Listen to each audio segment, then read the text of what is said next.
नमस्कार सभी 10th class के विद्यार्थियों, आपका स्वागत है इस YouTube चैनल में।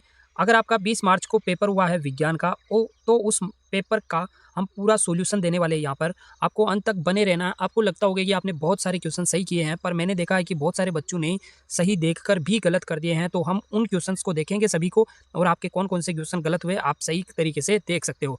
देखो दोस्तों कि इसमें पछताने का तो कोई फ़ायदा है नहीं, परंतु संतुष्टि जरूर मिलेगी कि हमारे कितने क्वेश्चन आपके सही हुए। तो शुरुआत करते हैं। यहाँ पर एक समीकरण दी है, इसमें बताया है कि उपरोक्त समीकरण में जो Fe है इसका गुणांक क्या है, यानी इसको संतुलित करना है। संतुलित करने के बाद में जो गुणांक बचता है वो बताना है। तो दोस्तों आपको बता दूं कि ये क्वेश्चन मैंने एज इट इज आपको जो मॉडल पेपर दिए थे उनमें मैंने ये दिया था। तो यहाँ पर क्या हो जाएगा, देखो आयरन इधर कितने हैं, 3 है, तो यहाँ पर 3 लगा देंगे। और यहाँ पर आयरन हाइड्रोजन कितने हैं, यहाँ पर 2 है, तो हाइड्रोजन इधर 2 है। ऑक्सीजन 4 है, तो ऑक्सीजन 4 करने के लिए यहाँ पर 2 लगाएंगे, और 2 इंटू यानी ऑक्सीजन कितने हैं, 4 है, तो यहाँ पर 4 करेंगे। और अगर यहाँ 4 करने से हाइड्रोजन यहाँ 8 हो गए, तो यहाँ पर क्या कर देंगे, 4 कर देंगे। तो ये हमारी संतुलित समीकरण, उसमें Fe के आगे क्या लगे हुए, 3। तो हमारा राइट आंसर हो जाएगा ये वाला।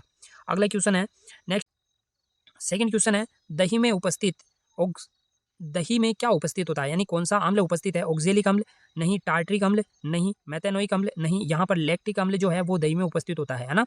उष्मा का सबसे अच्छा सुचालक कौन है, तो आपको बता दूं सबसे अच्छा सुचालक Ag यानी चांदी होती है, परंतु चांदी के बाद में ऑप्शन जो आता है वो आता है कॉपर का, है ना, कॉपर।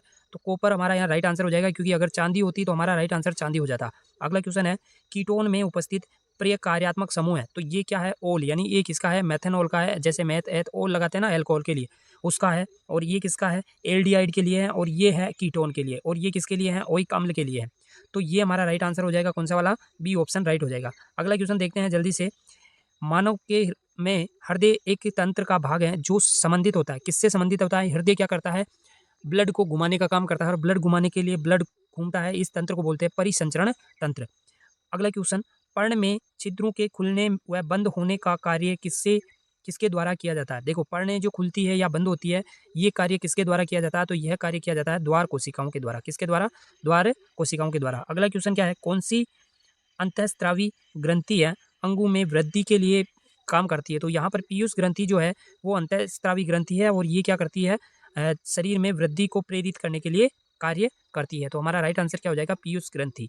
अगला क्वेश्चन, जब पुष्प में पुंकेसर एवं स्त्री केसर दोनों ही एक ही पुष्प पर हो तो क्या कहलाते हैं। देखो जब दोनों ही एक ही पुष्प में हो तो उन्हें बोलते हैं उभयलिंगी। क्या बोलते हैं, उभयलिंगी। तो यहाँ स ऑप्शन सही हो जाएगा, स वाला ऑप्शन, है ना। अगला क्वेश्चन जल्दी से देखते हैं। देखो यहाँ पर मैं सभी ऑप्शन की जिक्र नहीं कर रहा हूँ, मैं चाहता तो अगर वीडियो अगर जो मैंने पहले बनाए हैं उन सभी में मैंने सब जिक्र किया, परंतु यहाँ पर आपने केवल आंसर से मतलब है ना। तो अगला क्वेश्चन, पुष्प में लिंग गुणसूत्र होते हैं, यानी यहाँ पर पुरुष है, थोड़ा सा मुझे दिखने में दिक्कत आ रही है। तो पुरुष में जो लिंग गुणसूत्र होते हैं वो क्या होते हैं, आपको पता है एक्स और एक्स होते हैं, तो वो महिलाओं में होते हैं। तो यहाँ पर हमारा राइट आंसर ये हो जाएगा, और ये भी मैंने 100% आपको इंपॉर्टेंट लिखवा कर दिया था, और ये क्वेश्चन भी मैंने आपको मॉडल पेपर में दिया था। एक व्यक्ति समतल दर्पण के 3 मीटर दूरी पर खड़ा है, व्यक्ति का प्रतिबिंब कितनी दूरी पर बनेगा। आपको पता है समतल जो दर्पण होता है उसका प्रतिबिंब भी उतनी ही दूरी पर बनता है जितना वो व्यक्ति खड़ा है, बिंब है। तो यहाँ पर 3 ऑप्शन हो जाएगा, राइट आंसर हो जाएगा स ऑप्शन।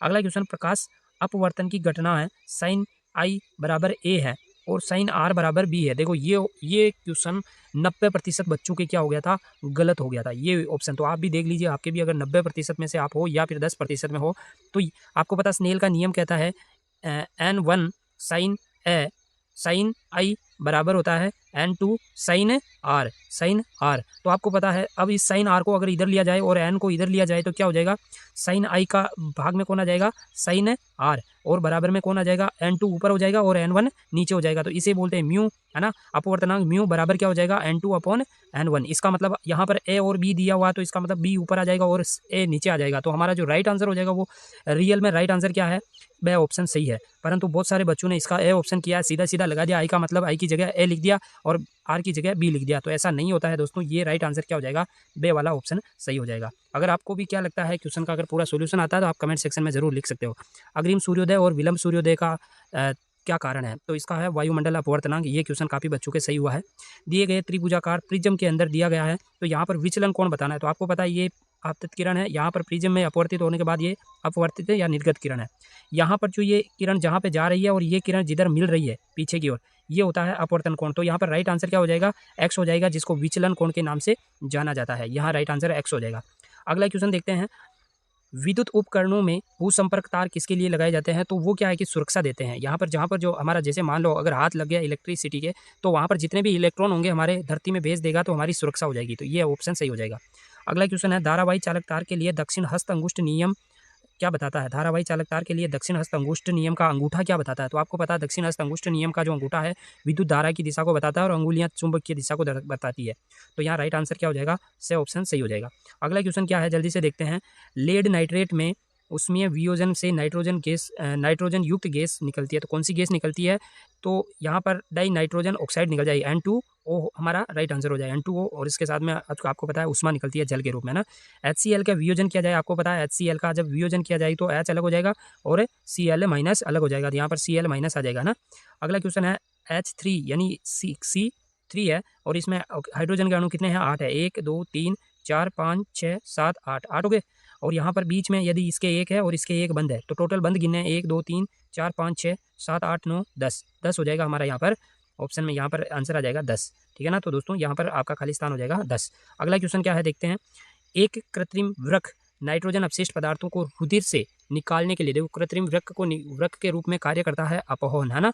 अपोहन विधि के द्वारा ये काम किया जाता है। दो तंत्रिका तंत्रों के मध्य में काम करने वाला, ये क्वेश्चन भी मैंने एज इट इज ऐसा का ऐसा दिया था और यहाँ पर आएगा आपके सिनेप्स।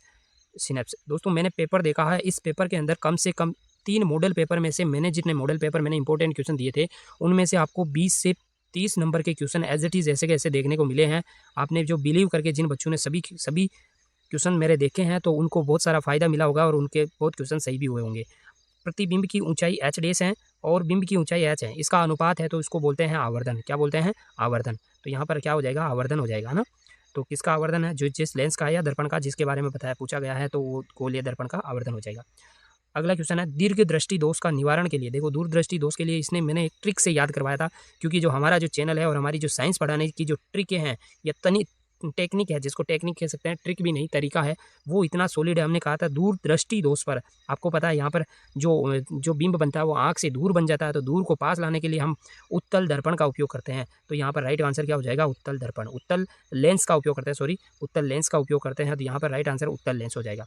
अगला क्वेश्चन क्या है, छोटे क्वेश्चन है ना, छोटे क्वेश्चन है, इनका आंसर देना। पीतल में तांबे के साथ मिश्रित किया जाता है, आपको मैंने एक ट्रिक के रूप में बताया था, पिताजी है ना, पी सा मतलब पीतल हो गया, तय से मतलब तांबा हो गया, कॉपर जिसको कहते हैं, जी का मतलब जिंक हो गया। तो ये हमारे दोनों आंसर, इसका मतलब कॉपर तो आ गया है, तांबा आ गया ना यहाँ पर, ये तांबा आ गया, परंतु जिंक नहीं आया, तो हमारा यहाँ पर क्या लिख दोगे आप, जिंक।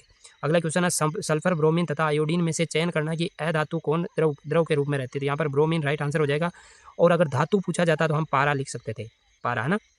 ये भी क्वेश्चन ऐसा का ऐसा मैंने दिया था। बहुत सारे क्वेश्चन है दोस्तों, आपको टिक करना ही बहुत महंगा पड़ जाएगा, बहुत टाइम निकल जाएगा। CH3C ट्रिपल बॉन्ड CH, देखो ये किसका उदाहरण है, तो आपको पता है यहाँ पे 1 2 3 यहाँ पर नंबर लगाएंगे और उसके बाद में इधर से अगर शुरुआत करेंगे तो 3 को बोलते हैं प्रोप, और ट्रिपल बॉन्ड को आइन बोलते हैं, तो प्रोपाइन इसका नाम हो जाएगा। क्या हो जाएगा, प्रोपाइन इसका नाम हो जाएगा। रेजिन गोंद पादप के किस भाग में संचित होते हैं, तो पौधे, सीधी भाषा में यहाँ पर लिख के आगे होंगे तना लिख के आगे होंगे, तो पूजा आपका आंसर क्या हो जाएगा, गलत हो जाएगा, क्योंकि जो ये जो संचन का जो कार्य होता है वो होता है, यहाँ पर लिखना होता है आपको पुराना जाइलम। पुराने जो जाइलम जो भाग होते हैं वो जाइलम भाग क्या करते हैं, इसको संचित करने का काम करते हैं, गोंद और रेजिन को। तो यहाँ पर राइट आंसर क्या हो जाएगा, पुराने जाइलम। अगला क्वेश्चन है, मस्तिष्क का कौन सा भाग है जो रक्तदाब, लार आदि चीज़ों को वो नियंत्रित करता है। तो यहाँ पर अगर आपने लिखा होगा तो यहाँ पर सही आंसर क्या हो जाएगा, पश्च मस्तिष्क तो सही हो जाएगा, परंतु इसका कौन सा भाग है, ये मेडुला वाला भाग है। मेडुला क्या करता है, इन चीज़ों को नियंत्रित करता है, तो सही आंसर क्या हो जाएगा, मेडुला हो जाएगा। अगला क्वेश्चन है, 2 जीवाणु जनित संक्रमक बीमारियां, तो आपने कौन सा लिखा मुझे नहीं पता, परंतु मैं कुछ बीमारियों के नाम बता देता हूँ आपको। निमोनिया, हैजा, क्षय रोग, ये सारी की सारी चीज़ें, जैसे बुखार हो गया, जुकाम, ये सारी चीज़ें हैं वो किससे होती हैं, जीवाणु से होती हैं। तो आपने कौन सा लिखा, आप कमेंट सेक्शन में ज़रूर बता सकते हैं कि सर हमने ये लिखा है, तो मैं आपको बता दूंगा कि आपका सही है या गलत है। मेंडल के लक्षणों में वंशागति नियम में F2PD में प्राप्त पौधे का, बोने पौधों का आपको क्या करना, अनुपात बताना। आपको पता है कि 100 पौधे लिए हो अगर, तो उसे 100% कह सकते हैं। इनमें से आपको पता है कि 3 अनुपात क्या होता है, 3 अनुपात 1 बनते हैं, और 3 लंबे पौधे होते हैं, 1 बोना पौधा। इसका मतलब 100 में से 3 लंबे हैं, तो 75 तो क्या हो गए, लंबे, और 1 का मतलब हो गया 25% क्या हो गए, बोने पौधे। तो यहाँ इनका अनुपात क्या आ जाएगा, 25% अनुपात सही हो जाएगा। आप यहाँ पर 25% लिख सकते हो, ठीक है ना। गोलीय लेंस के लिए बिंब, प्रतिबिंब और एक फोकस दूरी यानी इसके मध्य में संबंध बताना। आपको पता है लेंस के लिए मैंने एक ट्रिक से याद कराया, बता 1/f बराबर 1/2 वी माइनस 1/u है ना, यू वी ऐसा आता है, परंतु यहाँ पर उल्टा होता है और यहाँ पर माइनस का चिन्ह होता है। बस ये देखना था, ये हम इसका सही आंसर हो जाएगा। ये क्या है, लेंस सूत्र लिखना था।